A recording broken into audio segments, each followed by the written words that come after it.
Hello, ഇന്ന് വന്നിട്ടുള്ളത് ഒരു അടിപൊളി കൂന്തൽ ഫ്രൈൻ്റെ റെസിപ്പി ആയിട്ടാണ് കേട്ടോ. അപ്പോൾ അതിന് വേണ്ടിയിട്ട് കഴുകി വൃത്തിയാക്കി വെച്ചിട്ടുള്ള കൂന്തൽ ചെറിയ കഷ്ണങ്ങളാക്കി കട്ട് ചെയ്ത് വെച്ചിട്ടുണ്ട്.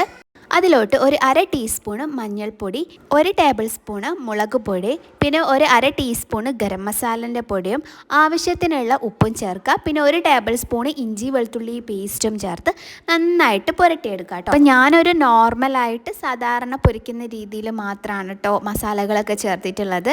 ഇനി എക്സ്ട്രാ ജീരകപ്പൊടിയൊക്കെ വേണമെങ്കിൽ നിങ്ങൾക്ക് ചേർക്കാവുന്നതാണ്. അപ്പോൾ നമ്മൾ നന്നായിട്ട് പുരട്ടിയെടുത്തിട്ടുണ്ട്. ഇത് വേണമെങ്കിൽ നിങ്ങൾക്ക് റെസ്റ്റ് ചെയ്യാനായിട്ട് വെക്കാം. പക്ഷേ എനിക്ക് തോന്നുന്നത് റെസ്റ്റ് ചെയ്യുമ്പോൾ നല്ലോണം വെള്ളം ഇതിൽ ഊറി വരുമെന്ന്. അപ്പോൾ നമുക്ക് റെസ്റ്റ് ചെയ്യാതെ തന്നെ മസാലയൊക്കെ ആക്കിയ പാടെ തന്നെ നമുക്ക് പൊരിക്കുന്നതാണ് നല്ലതെന്നാണ് എനിക്ക് തോന്നുന്നത്. പിന്നെ നമ്മൾ ലോ ഫ്ലെയിമിലിട്ടിട്ട് അടച്ച് വെച്ചിട്ട് വേവിക്കണം. ഇത് നല്ലോണം പൊട്ടിത്തെറിക്കും കേട്ടോ. അപ്പോൾ നമ്മൾ അടച്ച് വെച്ചിട്ടേ വേവിക്കാവുള്ളൂ. ഇനി ഇതിലേക്കായിട്ട് കുറച്ച് തേങ്ങ ചിരകിയതും അതിലോട്ട് കുറച്ച് ചെറിയുള്ളിയും കുറച്ച് വലിയ ജീരകവും ചേർത്ത് നന്നായിട്ട് മിക്സിയിലൊന്ന് ക്രഷ് ചെയ്തെടുക്കുക കേട്ടോ. വെള്ളമൊന്നും ചേർത്തിട്ടില്ല. കൂന്തൽ പൊരിച്ചെടുത്ത ചട്ടിയിൽ തന്നെ കുറച്ചുകൂടി വെളിച്ചെണ്ണ ഒഴിച്ച് തേങ്ങൻ്റെ അരപ്പ് നമ്മൾ ഇതിലോട്ട് ചേർത്ത് ഒന്ന് വറുത്തെടുക്കുക. പിന്നെ കുറച്ച് കറിവേപ്പിലയും 2 പച്ചമുളക് അരിഞ്ഞതും ഇതിലോട്ട് ചേർക്കുന്നുണ്ട്.